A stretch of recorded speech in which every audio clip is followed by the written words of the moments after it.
Welcome back to the 1111 Synchronized Podcast. I hope this is meeting and greeting you in the highest of the high spirits. And everyone just take a deep breath in and release. All right, I hope everyone is staying safe, staying positive, spreading love and not fear. And, I want to start out by giving a birthday shout out to my dear friend. Today is your birthday. Have a great day. Shout out to all the Aries out there. And if you have any topic requests that you'd like to hear covered on this channel, please send them to @AgentK21 Podcast on Instagram, or connect with me on Twitter and on Instagram @AgentK21. This is going to be it's going to be a little bit of a lengthy episode. I'm just going to let you know that right now. It's going to be a little bit of a lengthy episode. And as all things, we must transition to the next. As collectively we are transitioning from the old to the new, this is also going to be the season finale of season 3. I know. Pour some out for season 3. So this is going to be the season finale. So let me know what you want to hear talked about for next season. And I'm going to get right into it. So we're talking about the dark night of the soul. Now, some of you may heard of this term. Some of you may be currently experiencing it. Some of you have already gone through a dark night of the soul. So let's get everyone on the same level here. What is the dark night of the soul? And I'm going to give my personal opinion of what it is, and then I'm going to share some other insights. So my personal opinion of the dark night of the soul is it's a time of transition. It's a time of awakening. It's kind of like being a seed that is planted into the ground, and that becomes a flower. Now, some of you may have seen, the post that says you think you're in a dark place, but you're actually planted. You think you're buried. That's because you're a seed. Now, what happens while the seed is in the ground is it has to die first to let out all the nutrients to become that flower. And so that is what I think about when I think of the dark night of the soul. So if you're in a dark place right now, fear not, fret not, you're all right. You're going to get through this. We're all going to get through this. And it may seem disturbing. It may be anxiety inducing, all of these things. And that's, anytime we trot on unfamiliar territory, there's going to be that uncertainty. And so I'm kind of in that middle phase of not really sure what's going on, not sure where I'm going, but I'm going somewhere. And, these phases come right before the enlightenment, or before that next level, right? And so the dark night of the soul, I've definitely experienced them since I was a child, and I never knew or never called it this, never knew what they were called. But my friend whose birthday today, I think, actually put me onto this term. I had never heard of it. And so if you are interested in it, please, Google is your friend. Please research it. And so this first definition I'm going to give to you comes from the website lonerwolf.com. And their definition of what a dark night of the soul is says the dark night of the soul is a period of utter spiritual desolation, disconnection, and emptiness in which one feels totally separated from the divine. Those who experience the dark night feel completely lost, hopeless, and consumed with melancholy. The dark night of the soul can be linked to severe spiritual depression. So if you're feeling any of those symptoms, if you're feeling any of that right now, know that you're not alone. Know that you'll get through this. Know that it's perfectly all right. It's okay to not be okay. Whatever you're experiencing, whatever stage you're in, it's all right. And, there are people out there. Connect with these people who have gone before you, who are illuminating the way, myself included. You can always connect with me via social media or any other platform. And another definition I'm going to read here, this comes from Ram Dass. He says, the dark night of the soul is when we have lost the flavor of life, but have not yet gained the fullness of divinity. So it is that we must weather that dark time, the period of transformation, when what is familiar has been taken away, and the new richness is not yet ours. And so, there are considered, well, from this website and from this quote, the 7 omens of a 7 omens of a dark night. And I just realized that it comes from the probably the same website, Loner Wolf Path, is what it says on this link here. But this website is the lonerwolf.com, but lonerwolf.com. But I'm going to read these 7 omens of the dark night of the soul. And I don't know if I already mentioned, but later on I'm going to have 2 of my friends join me. And we're going to talk more about the dark night of the soul, get their insight, their wisdom, their perspective, and hopefully leave some really good resources for you guys. But the 7 omens of a dark night: a deep sense of sadness, often triggered by your life and humanity. And so right now, personally speaking, and maybe even collectively, there's this deep sense of sadness of how we've treated the earth, how we've treated the animals. Those who are awakening are becoming conscious of what we say and do and ingest in our spirits and how we treat each other.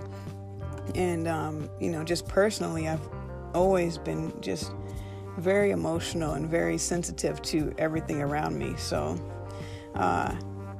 always being triggered by seeing poverty, by seeing humanity in general, by arguments. I definitely, as a kid, had those experiences. The next omen is acute sense of unworthiness. That may be just from that sense of one of those ego stories of not being good enough. And a lot of us come into this life with human conditioning, and these transitions happen so that we can remove those conditions and find that unconditional love for ourselves and for others. The next one is constant feeling of being lost to a life of emptiness. When I think about this one, I think about the movie The Matrix. When he started his awakening process, he was kind of going through a dark night of the soul. He was like, going back to his old life and being like, man, I used to eat there and I used to do that, and just kind of having that sense of like everything is meaningless and in that emptiness, and just kind of that hopelessness of, when going back to the Matrix, when Morpheus shows him like, hey, this is the world you're living in. He's like, stop, I don't want to see this. Like, and the next one even says possessing a painful feeling of hopelessness. So again, that feeling of like awakening to all the things that we thought were true actually being false, and that cognitive dissonance that occurs when that happens, of like wanting to hold on to it so badly because it's familiar and safe, and then also realizing it's detrimental and having to let it go, And so I just want to say also that the dark night of the soul, and really everything, it's not a good or bad thing. It's a process. It's a way of awakening. And so I typically don't even look at things in the terms of good, bad, right, wrong. I look at them as, is this beneficial or detrimental to me? And it may feel like this dark night of the soul is detrimental, but it's really for your benefit. Everything works for our good. Everything is to get us into the highest alignment.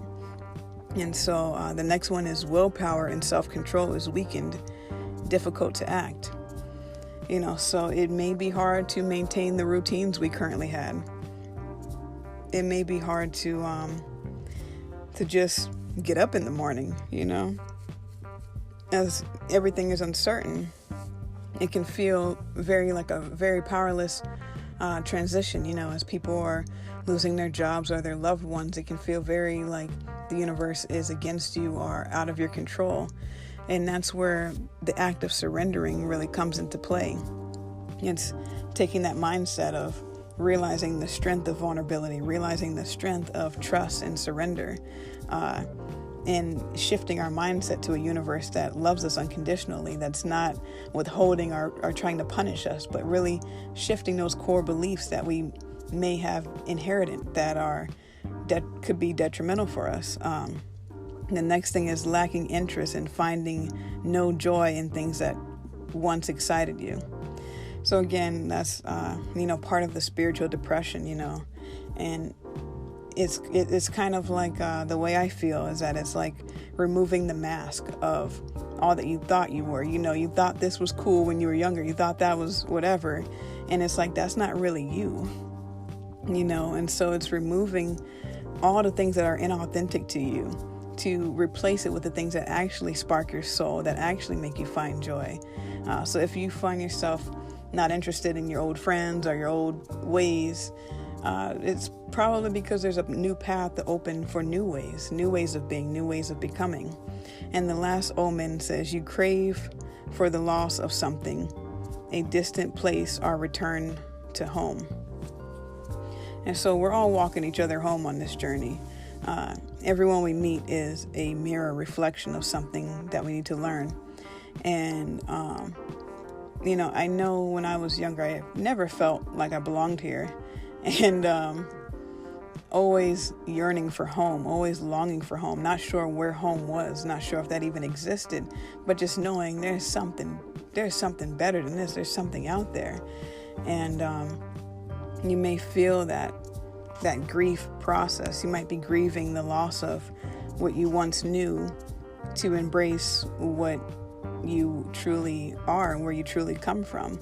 And so for those of you who are light workers, starseeds, mystics, indigo children, all of that, you may have experienced these feelings, these symptoms, and unsure of why. I would also encourage you to check the episode I did about the starseeds. That was season 1, episode 3, I believe. I talked about what is a starseed. So if these words resonate with you, I would advise to look into them and to see what's there. Why is this, But a lot of people are being unplugged from the system that currently is in control, but is about to do an about face. And it can be unnerving for a lot of people. It can be anxiety inducing, but what you focus on is what you're going to get more. So I would just say, meditate, charge your crystals, get some grounding going on, really tap into love and not being ashamed of whatever it is that you love. If you love to sleep, go take yourself to sleep, take a nap. This is not the time to be critical and self-judging. This is a time of self-love and really reflecting and getting that introspective going. And you just know that you're on your own path, so you can't wake anybody up who's not wanting to wake up. Let them sleep, let them get their beauty rest. But for those who are awake and for those who are already woke, continue to shine your light and help others who want the help. It's available for you. All these resources are here for you. And so this is not the end. This is a transition to a beginning. Okay. So everyone just stay tuned, buckle up, keep your vibes high, connect to your tribe, and hope everyone's doing well. I can't wait to see you guys in the next season. Thank you all for listening. Thank you for your support. And we're going to take a quick break before we get into conversation with me and my friends. So thank you all for listening. We're here for you. Connect to us on social media or any other platform. Let us know what you want to hear and be well. Until next time. All right, guys, welcome back to the 1111 Synchronized Podcast. Today I have two special guests that are going to talk about a topic that we're going to share some knowledge, some wisdom on this topic. So I'm going to let you guys introduce yourself for you. So if you can just state your name and any type of shameless plug you want to give yourself, go ahead for it. Oh, sure. I'm Giancarlo, and I'm here with my roommate, Serena. Perfect. Okay. Does she want to say anything? Oh, sure. Well, he introduced me already. So, hi, my name is Serena, and I'm Giancarlo's roommate. All right, perfect, guys. Well, thank you both for being here. I really appreciate you guys taking the time to just talk with me. How's everything been on your guys' end? How are you guys holding up? It's been crazy on our end, I think. I think everybody's kind of just being overwhelmed with everything that's going on, and a Mm-hmm. lot of fear mongering kind of going around, not saying not to be proactive and, make sure that everything's okay in your household and with your health. But I think Mm-hmm. people kind of just got off tangent with this whole COVID-19 business. Yeah, definitely. And I feel like the entire planet is going through that awakening, that shift, that dark night of the soul that we're all kind of experiencing collectively. And that's why I really wanted you guys' input on the dark night of the soul. So if you both can just start by saying where you first heard about this dark night of the soul, when you first heard the term, and anything you want to share about that. You want to go first? Yeah. Okay. Sure. So I guess my personal experience with the Dark Night of the Soul has been pretty ongoing, but it wasn't until, see, I did a shamanic healing with a practitioner and had some soul retrieval work done. And then, one of the common kind of energetic side effects or, symptoms that happens when you have some soul energy brought back is typically that you kind of feel or refeel these kind of things that happened to you that hadn't been processed, to really allow that integration process to happen. Mm-hmm. And so as that was happening, I was kind of subject to being able to feel those things again as they kind of like come out of the surface to be released. And that kind of sunk me into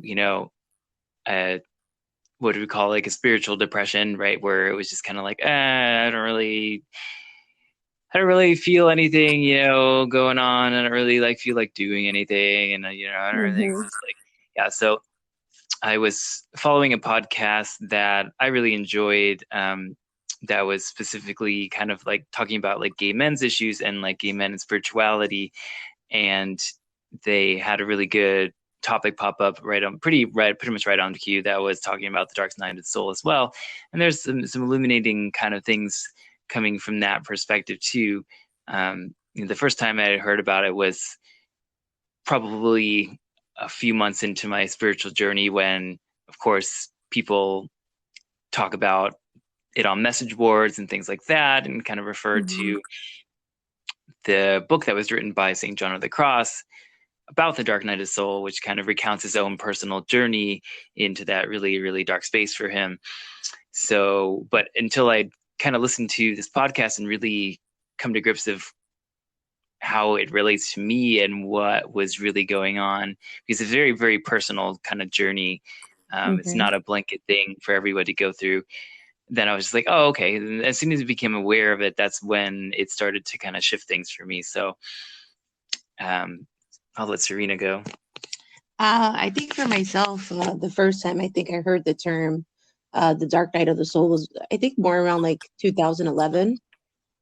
Mm-hmm. And I think everybody's different, but my spirit journey actually began more with just more of the metaphysical side, and kind of getting into the movement with like global warming, and just, what was happening with the earth, and, the changes in the earth, and then kind of shifting into, the information about the new earth, and, different things Mm-hmm. about ascension and things like that. And I think for myself, I hit that pinnacle in 2011 when I started to freak out about, 2012 and the end of, what the Mayan timeline, and not at that point, not knowing, that it was going to be an awakening, that it would be a shift into a brighter timeline, and letting go of a more dense negative timeline.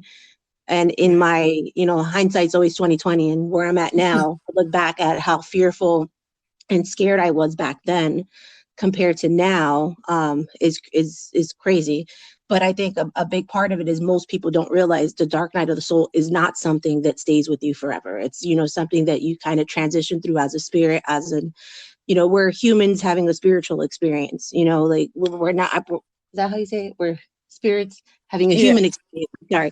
So it's hard when you're sitting in like the 3D mindset of just all this is happening to me, and not really taking a step back and looking at it from a spiritual, I'm a galactic ascended being, and looking at it and saying, I'm all this, I'm this encompassed being and I can journey through this, I can get through this. But when you're physically facing the dark night of the soul with like limited understanding, because at that point, that's where you start to attract people who help you get through it, right?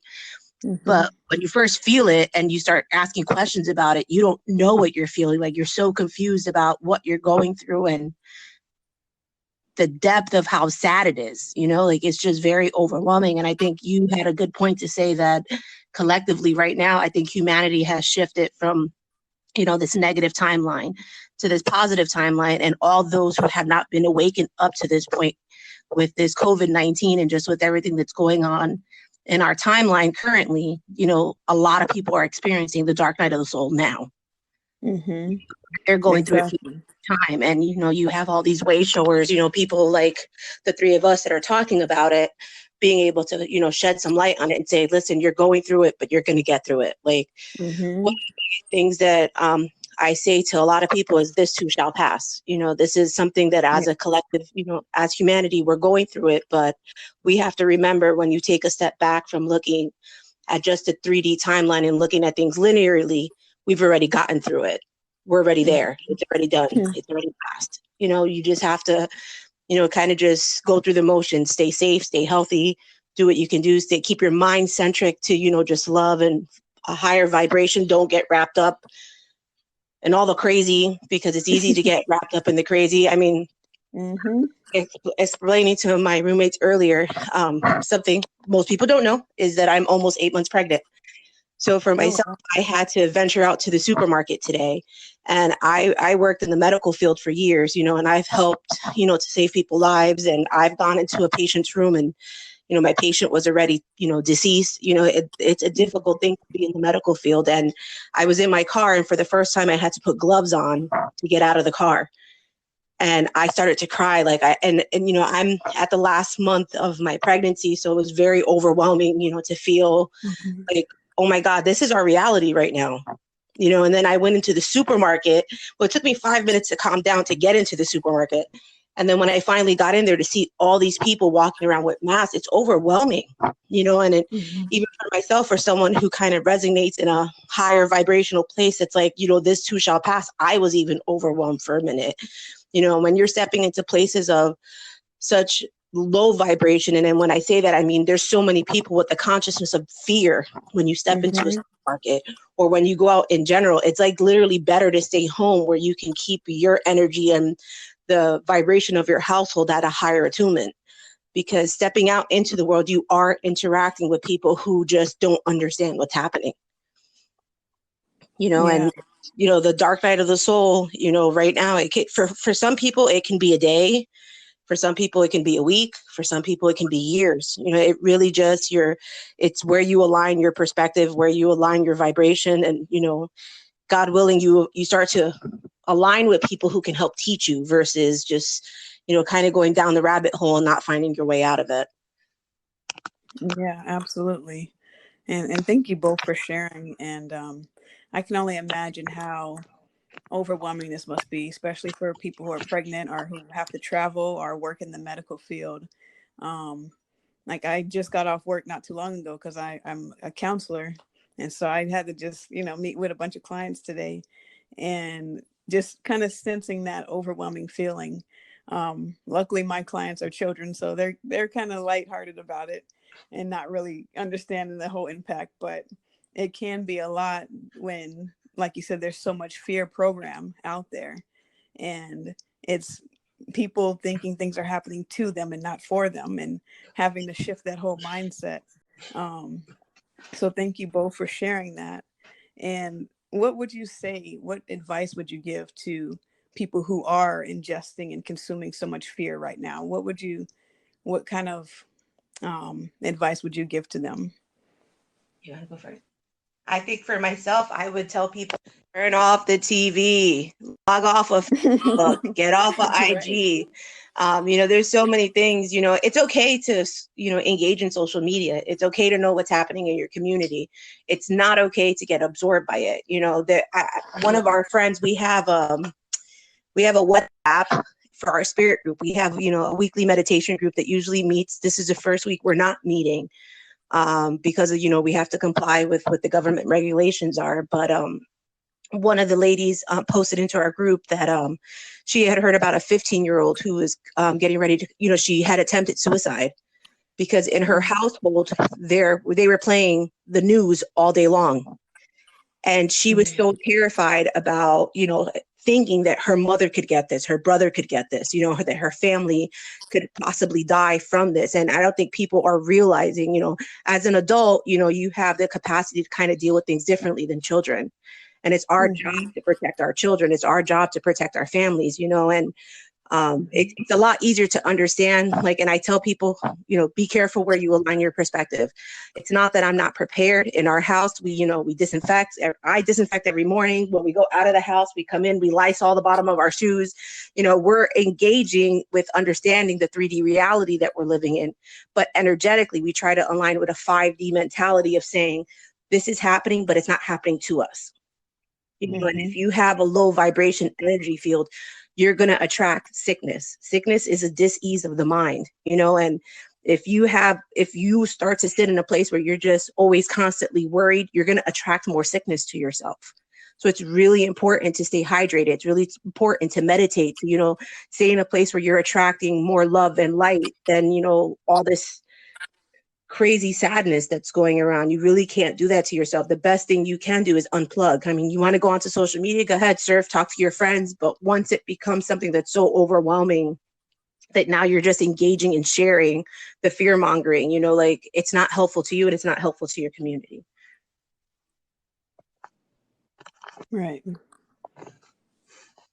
Yeah. And did you want to add on to that? Yeah. So, there's a lot of things that are kind of being illuminated for us in these times. It's a very polarizing experience. The dark night of the soul is considered a crucible. So it's, it's a space that you entered to shape and transform you.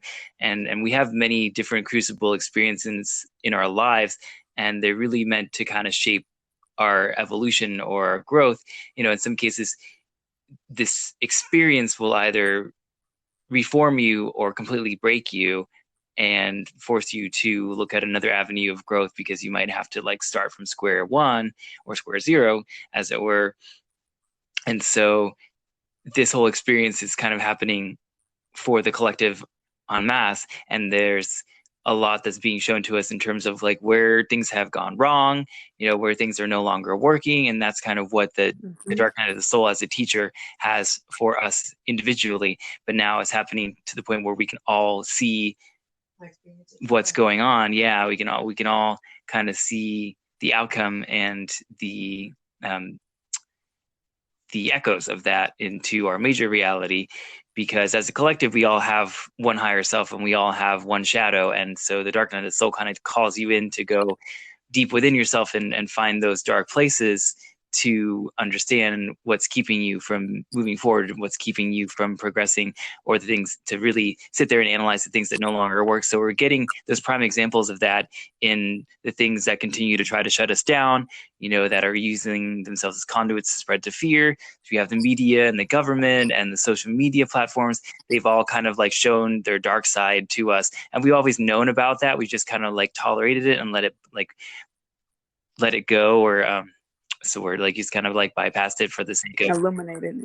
For the sake of our own personal comfort. But now it's grown to the point where it's too uncomfortable to bear. And that's the whole point of it, is okay, well, now that it's too uncomfortable to bear, you have to change something. You have to do something. You have to really reassess everything. And so I like what people are doing in making those strides to kind of reclaim these mediums for our social and communal expansion, like Facebook, and doing the Zoom group calls, and even having a glass of wine with their friends over a big conference call, and just staying connected. Because that's really what these platforms were meant to do, to help us be connected, not to help us separate from one another and distance and attack one another and things like that. And so that's really being brought into light, because there's a lot of that kind of discussion, that kind of debating and arguing over the COVID and over the fear, and all these people kind of harassing the anti-vaxxers and harassing the people with the crystals and the essential oils. And, there's just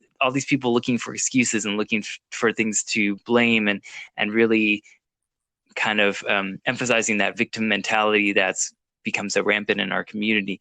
So some of the great things you can do are, stay connected with your friends, have those calls, go to those, virtual DJ sets and raves, really just engage with some of those mass meditations that are all over the place. There's certainly a lot of videos on YouTube that some of the major channels and channelers rather have put out there to help people be at ease with the whole situation. Is what this major situation on the outside is really calling you to do is go inside to address those situations on the inside that are making you freak out about it.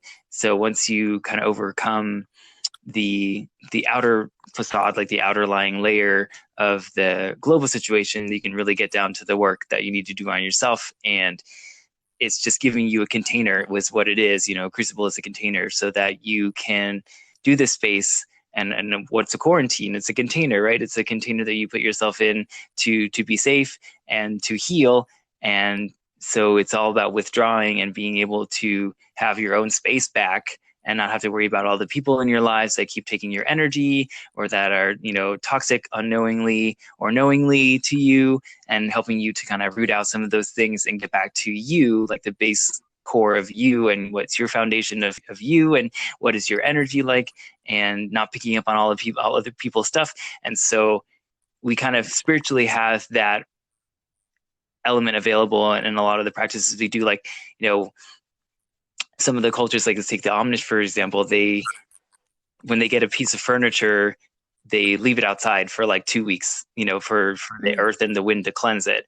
Right. So it's kind of like that. We make sure that when we get something new, we bring something new into our lives. It doesn't have anybody else's energy attached to it, so that we can kind of bond with it and they can be part of our space and part of our energy. So we're kind of doing that with ourselves, as we're just going back in, and shaking off other people's energy so we can understand ourselves at a deeper level, to kind of get into that, some of those deeper spaces that we really couldn't get into because the distractions of the outside world, and rather our relationships that are occurring on the outside, can be far too distracting, like all the drama and things that people project onto us. And now without that present, it's just, silence and for many people, darkness. And it's about being okay with that and realizing what that means. The shift it can be pretty scary for people. And so the medicine of the butterfly kind of comes in there with, the caterpillar kind of goes through this mutation and this kind of very strange phase where it's like eating a ton of food, and then all of a sudden it just goes into this really, really dark place without knowing what's going on or when it's going to come out or what's going to happen to it. And, it emerges as something greater than what it was before. But it certainly didn't know that going into it. It just kind of knew that it had to go in and knew that it had to be that process. And at some point it had to trust that something was going to happen and everything was going to be okay. And so those lessons apply to us individually and as a collective, that we have to know that once this global shutdown is complete, like everything that emerges is going to be something greater than it was before, because we're going to be transforming personally and communally to make those things happen. And the more we do that work on ourselves, the more we can help to enact and spur the change that's going on globally, because there really is a lot of stuff going on under the surface of this whole thing. And there's a lot of kind of resources you can find on that. They're making a lot of arrests for people that have been kind of major cancers on the human society. A lot of very bad people have been kind of pulled out of the machine, so to speak, so that things can be reworked. And so it's a fundamental reworking and reanalysis of everything down to your core, like operating, procedures of who you are. So that's what's happening for the globe, for the governments, for the countries. That's what's happening for everybody, because what else can you do except look at what went wrong in many cases, or what could have gone right, depending on your perspective. So some of those exercises or some of those meditations are really helped and kind of designed to push you in that right direction, right? Because sometimes we just kind of feel like we're adrift and we just don't want to do anything, and that's totally okay too. It's okay not to do anything. It's okay, right, to feel not okay and just be with what's going on. But at some point you also kind of feel like, okay, I want to get on with it and really see what I'm supposed to be doing, or kind of like take some of the cues that I've been given by spirit about looking at this stuff with a new lens, and how can I find this new lens. And like Serena said, it's the people that are going to help you with that kind of manifest in new and maybe unforeseen ways, especially right now when we're kind of like socially distanced. That will happen through some of these Facebook groups, like the Starseed Facebook groups and things like that, that will have like live calls, or they just have like group discussions, and can be really helpful in facilitating that. Yeah. Absolutely. Thank you again, both of you. Those are definitely some great suggestions for people to do. And I really like how you said, it's about going inward during this time. Like everything's shut down for a reason. Like connect to your source, connect to the source, connect to yourself, and really go in and kind of focus, because what's on the inside is reflecting on the outside. And it's kind of like, clean the inside of the cup first, and then everything else will be just as well. And so I want to know, because I feel like before, this collective shift was happening, everyone that was kind of going through the dark night of the soul, they kind of signed up for it. And now it feels like people are kind of forced into it without necessarily realizing it. Like you said, the butterfly, the caterpillar kind of just like, oh, I guess I'm in this cocoon now. And, there could be a lot of resistance towards that. So what would you say, or do you think that everyone experiences a dark night of the soul? And because I realize even as the shift is happening, not everyone may awaken, not everyone may have this dark night of the soul, even as a collective. But would you say everyone experiences it? Or would you I think that not everyone experiences it, because not everyone is we come in, in terms of spirit, and this may, some people will take what I'm saying and understand it, and for some people this may just plant a seed for later for them to understand it.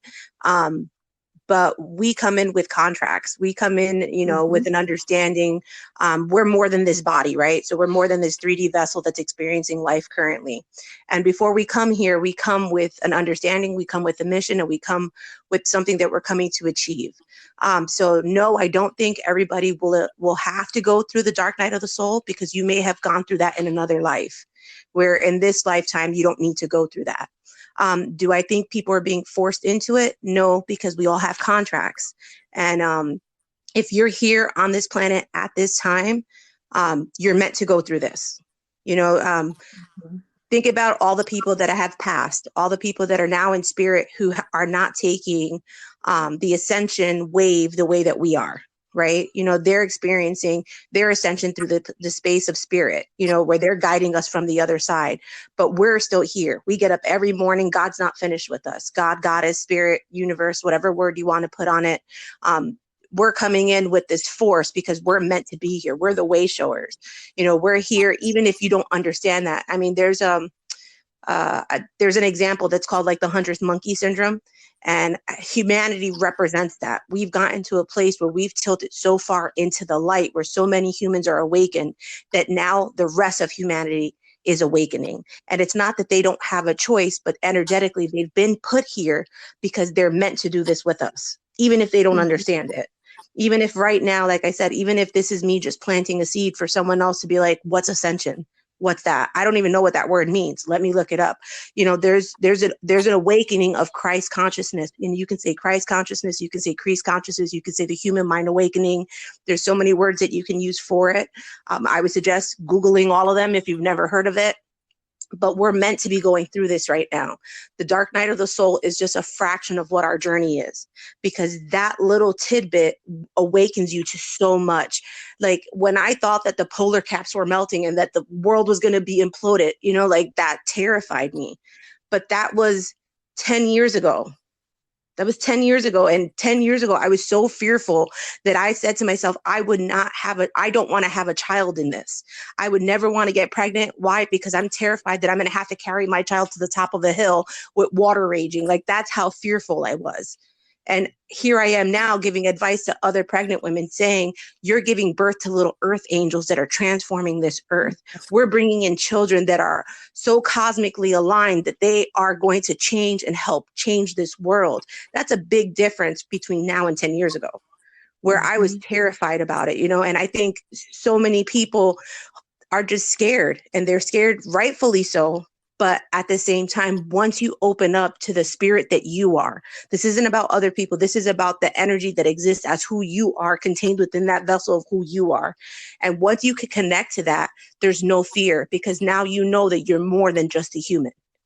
Now you know that you're this grand spirit that's come through many timelines, that's come through so many different ways. And I'm a badass, and I can do this, and I'm going to get through this. And when you start meeting other people that have that same mentality, your vibe attracts your tribe, right? When you start meeting other people that are, kind of reflecting that into the world, you align with it. And now you have a tribe of people that you can do this with. When I'm originally from New Jersey, and when I moved to Florida in 2014, every single person that I met from when I moved to Florida were psychic mediums. And it just kind of spun into this group that, I met 5 or 6 people. And, on average, when we do our weekly meditation, we have about 20 people, even though I think the larger group is about 35. We do Ascension retreats. We meet just so that we can share information, just so that we can, and we have little chat groups where we just throw memes at each other, or videos or books or things like that. Just, it's important to connect with people who kind of are aligned with what you're thinking.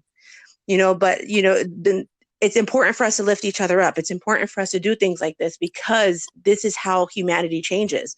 This is how we become awakened, because we share. We tap into the human collective, the human mind consciousness of just sharing and giving information so that we can uplift humanity as a whole. We're no longer a part of this, negative timeline of, everything's going wrong. We've shifted to a 2020, a lot of people may or may not know what the event means. The event is the Ascension timeline. The Ascension timeline reflects the most positive, highest potential for humanity, and we are already there. So it's important for, like I said before, for people to remember, we've already gotten through this. This has already happened. Time is linear. And as spirit beings, we are not linear beings, although we're experiencing time through a linear fashion in the 3D form of, being in the spirit, in the human body. But we are so much more than that. And that's why it's important to meditate. It's important to do these things so that you can kind of step out of time and you can just, enjoy being home. It's kind of like I've always lived my life where I was working, and the last few days I've kind of been going crazy because I can't do anything. I have no choice but to be home.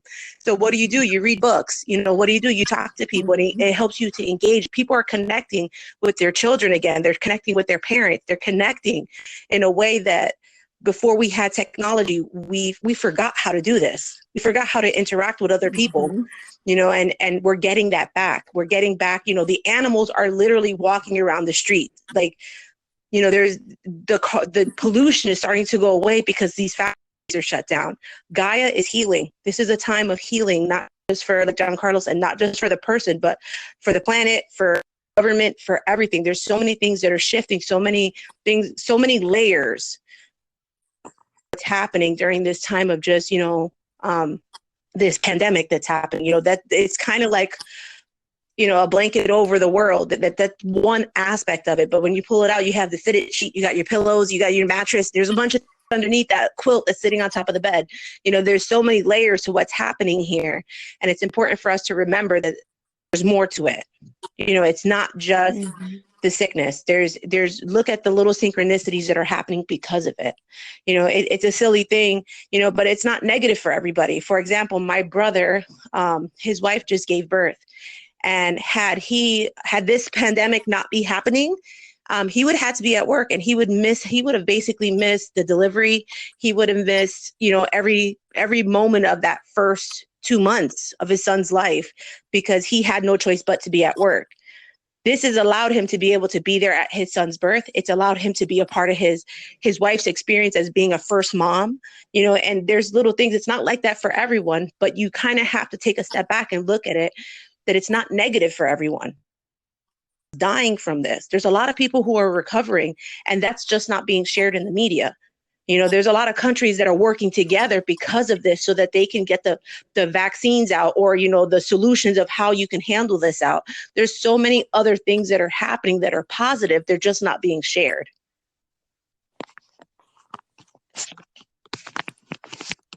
You want to answer that? Yeah, there's definitely a lot that's not being shared right now. And, you know, it's actually kind of funny that, or ironic, I should say, that you're, you know, being pregnant during this time, and your brother's wife being pregnant during this time. My brother's wife is pregnant during this time, and, you know, had a false alarm yesterday, actually. So, like you said, the new generation is definitely going to be implementing the light codes that are already here, and that continuing that work. Absolutely. And Giancarlo, you said something earlier about, you know, there's more going on underneath the scenes right now. Would you care to elaborate on that? I was intrigued.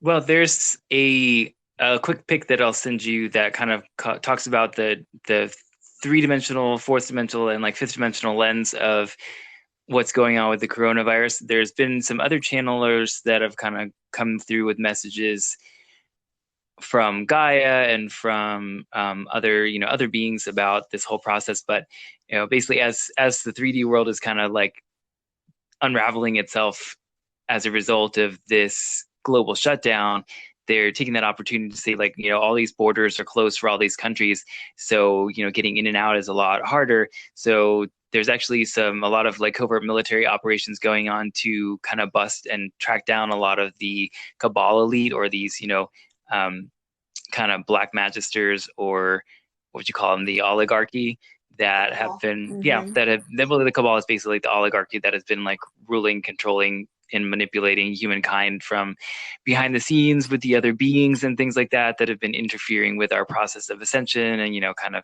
trying to keep us in the dark ages and keep these timelines of, you know, of pain and suffering active for as long as possible, and you know, basically try to keep us enslaved to everything that's going on, and keep the programming going, right? Keep the matrix online.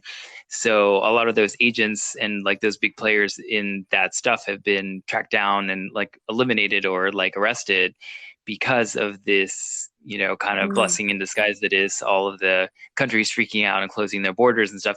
And, you know, energetically, there's something to be said about the fact that like the country that got hit the biggest aside from China and that had to shut down and really like close its borders and reassess a lot of stuff was Italy, you know, the home of the Vatican, you know, like with the largest seat of like Catholicism, which is one of the things that we've kind of come to assess is like that the organized religion is not really doing humanity any favors at this time. So of course, one of the biggest seats of like bureaucracy and hypocrisy within the modern world is being like turned off for a little while so that they can't manipulate what's going on, right?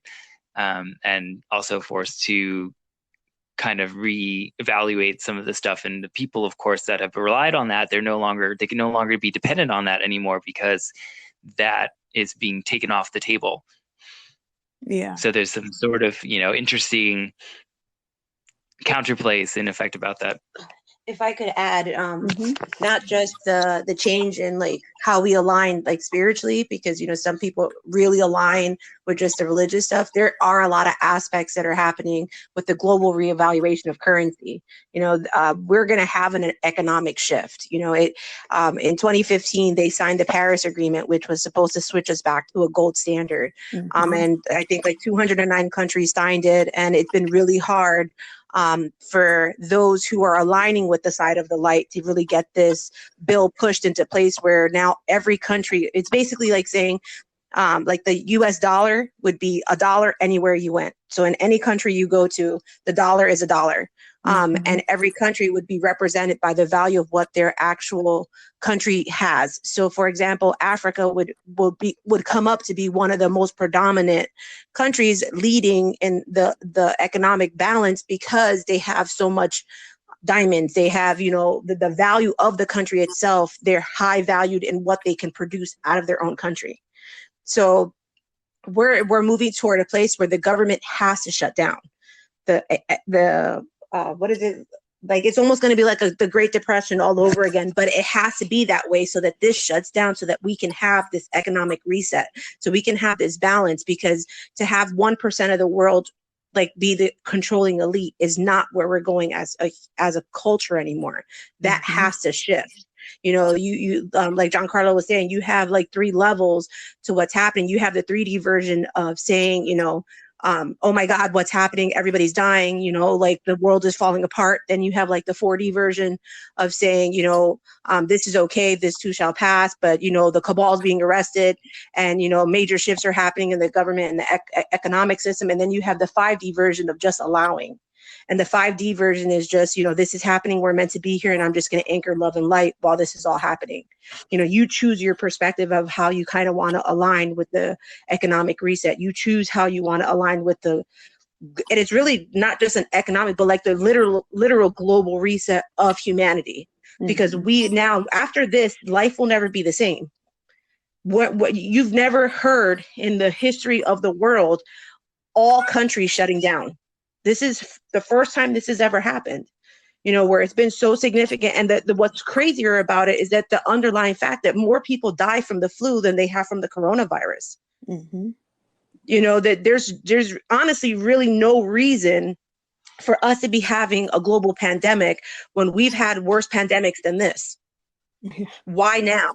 Why is this happening now? You know, in the mix of everything else. And it's because there are people, there are regimes that need to be taken out. There are things that need to be pulled out of place so that new structures can be put into place, so that we can rise as a human race, like so that we can be better than what we've ever been before, but not in a territorial way, but in a way that as humans, we're now sharing with each other. We're now engaging with each other. We're now helping each other. You know, it's really important to look at that and to feel that and to understand that, and not just see the fear in all of it.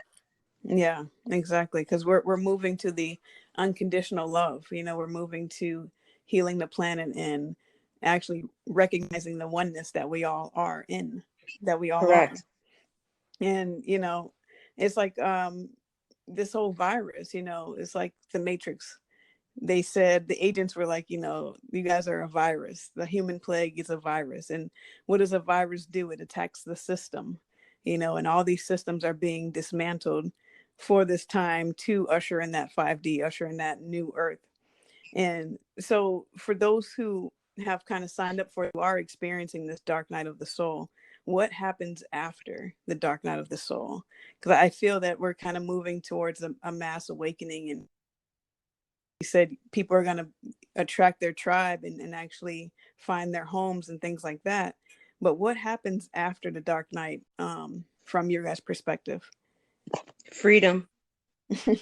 Yes. I know, I'm sure Giancarlo has his own perspective as well, but it's really like, it's freedom. It's the freedom to know that your mind can think anything. It's the freedom to know that you can be anything, you can do anything, you know. But more than that, like right now, because you're quarantined, like you feel like you can't go anywhere. But the most important thing is that you can go anywhere when you go inside your mind. Right. And that's part of like, when you get through the dark night of the soul, you realize that you can do that energetically and physically. You have the freedom to believe in yourself. You have the freedom to just be, you know, just it's important to just be more than the vessel.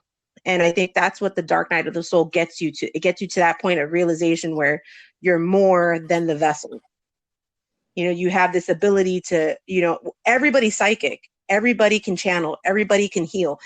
Everybody has different ways of expressing their gifts. However, you know, within our household, there's 3 of us, and all 3 of us do our spiritual healing or our spiritual work in different ways. You know, Giancarlo, the way he does his thing, does more like shamanic healing. He does energy work.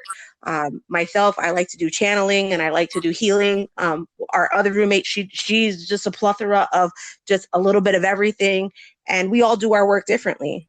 But that doesn't stop how we're engaging humanity. And I think everybody, once you get through that dark night of the soul, you walk away with something that you can contribute.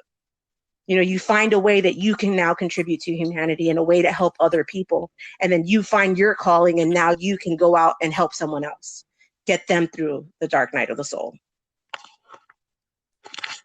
Thank you.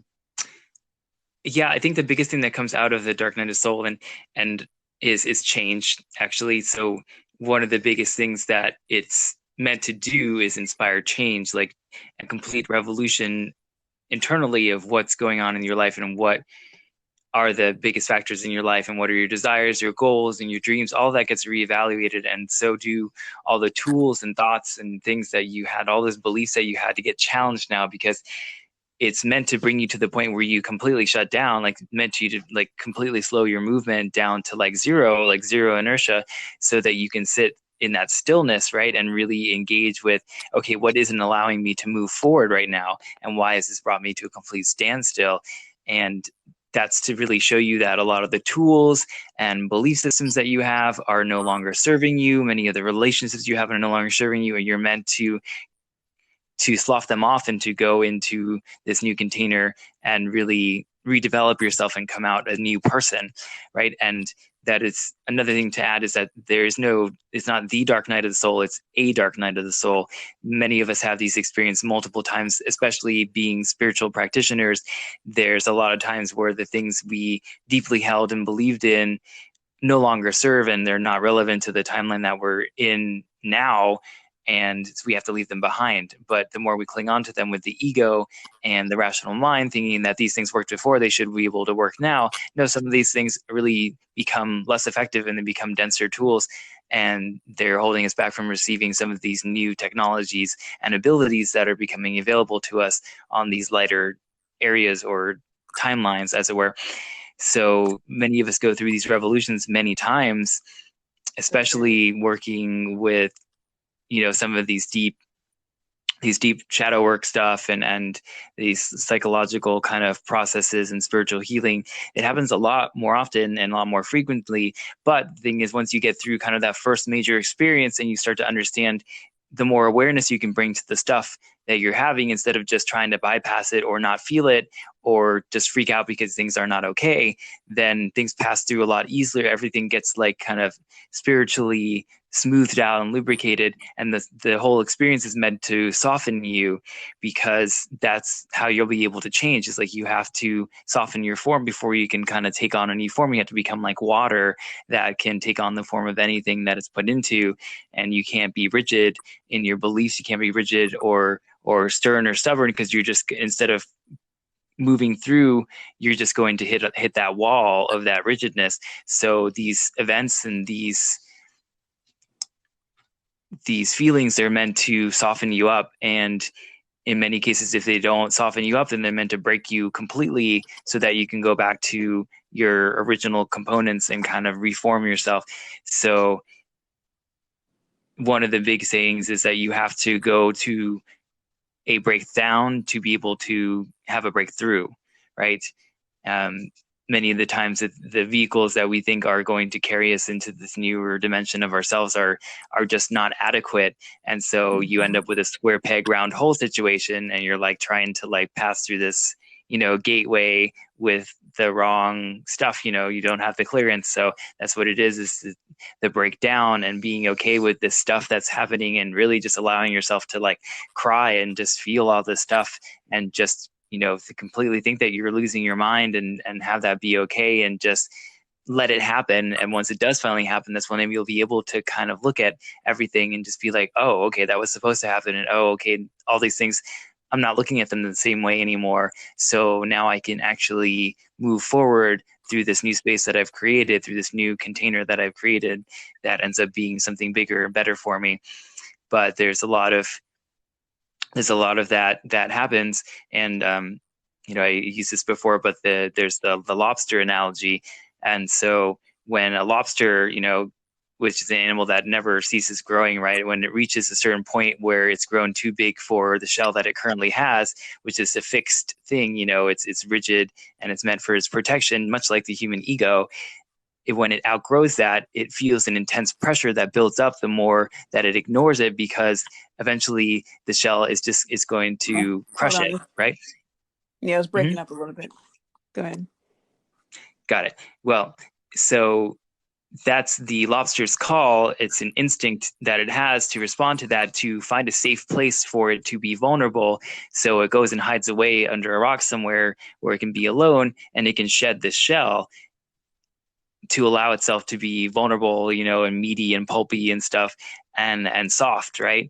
And in doing that, it's allowed to have that space to grow as much as it needs to, and then create a new shell that will better serve its new size, right? And its new magnitude. And so it goes through that process multiple times. And like the animal kingdom, we also have our processes that we go through, like when a snake sheds its skin.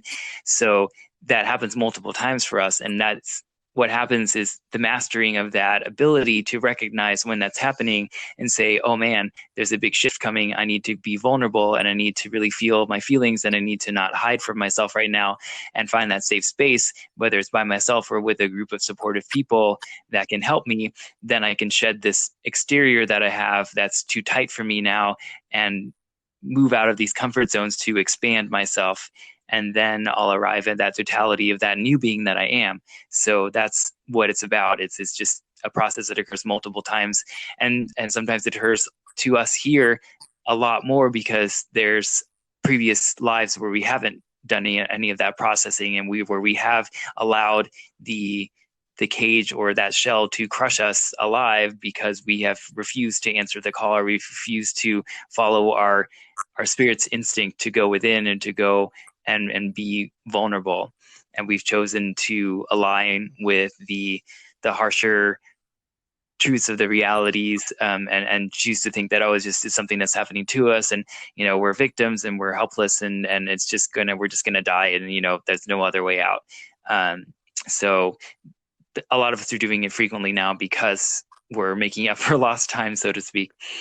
But it does get easier, and it doesn't last as long for many cases. It just depends on the shift that everybody's going through. Yeah, definitely.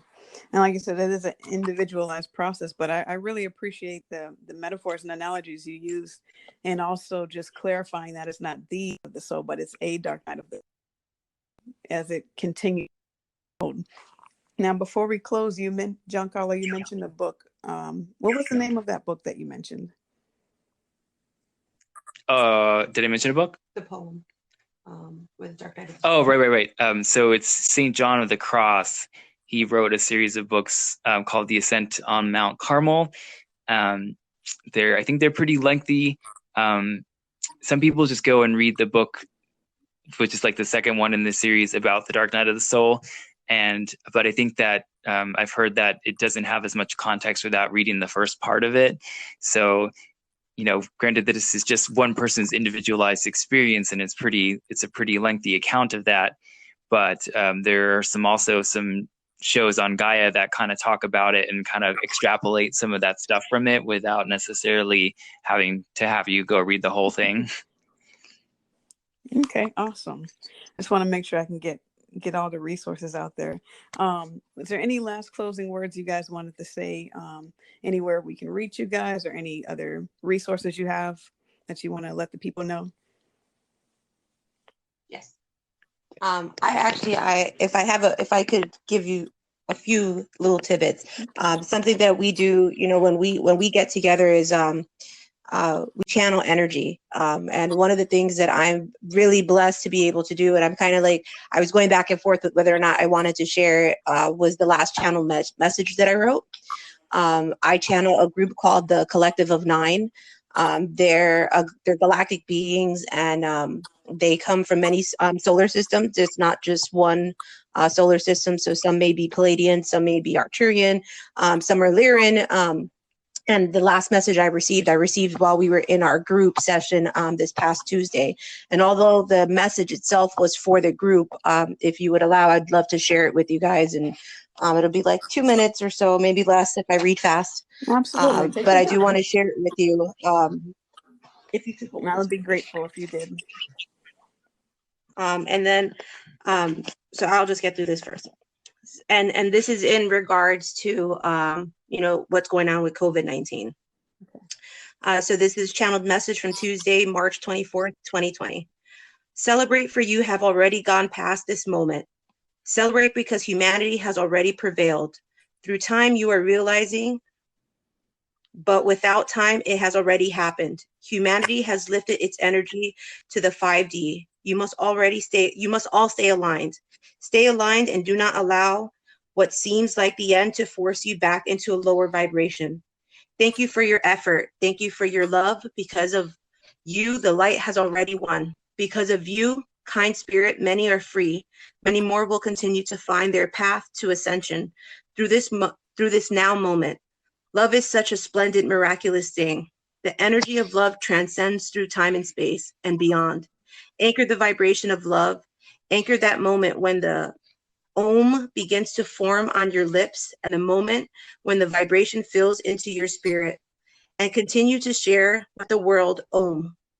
Om is more than a word. It is a vibration of all that is and all that is not. So when you speak this vibration, you do not only transmute your world, you transmute the worlds and dimensions around you. I wish you could all see the immense energy bursting through the roof today.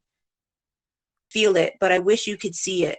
How a group as small as yours, I wish you could all see how a group as small as yourselves could change everything. Small is relative. Your spirit is so large and so positively charged that you can manifest anything. Believe this is done. Believe we have already lived this and gotten through it, because we have. Remember to celebrate life for all, though you may be in your physical life. Remember to celebrate life for although you may in your physical life be restricted. Know that your spirit is not. Your spirit may go and travel anywhere. Have fun with this time of getting to know yourself again. Have fun connecting with us galactics and your spirit guides. Be present in love. Be present in light. Be available to the light infusing your planet and your plane, and share it.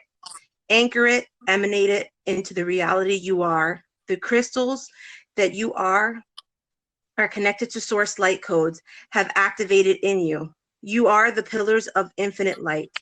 Thank you for coming. Thank you for remembering who you are. Now go out and help awaken those around you. Be the activation. You are activated. You are perfection. You are us. We are the 9. And I leave you with that. Thank you so much for sharing. You're welcome. It's my pleasure. Yeah. All right. Yeah, I don't really have anything to leave behind in closing. The podcast that I had actually referred to, it's called and that's online. You just have to dig through their website to find the Dark Night of the Soul podcast. And it's about 30 minutes long, but it was really illuminating for me. Like, it was really practical in terms of like nailing down the really important things about this process that actually helped me to step out of what I was experiencing. Oh, so you said that was the unnamed path? Yes. All right, perfect. Thank you both for sharing your time, your knowledge, your wisdom, your stories, just your energy. Thank you both so much for being here. And just, I'm very grateful that you guys agreed to do this. So thank you so much. And I'll talk to you guys soon. Until next time. Thank you. Thank you for having us. Yeah, I'm grateful for you too. Thank you so much for having us. Thank you guys. Later. Bye. Be at ease.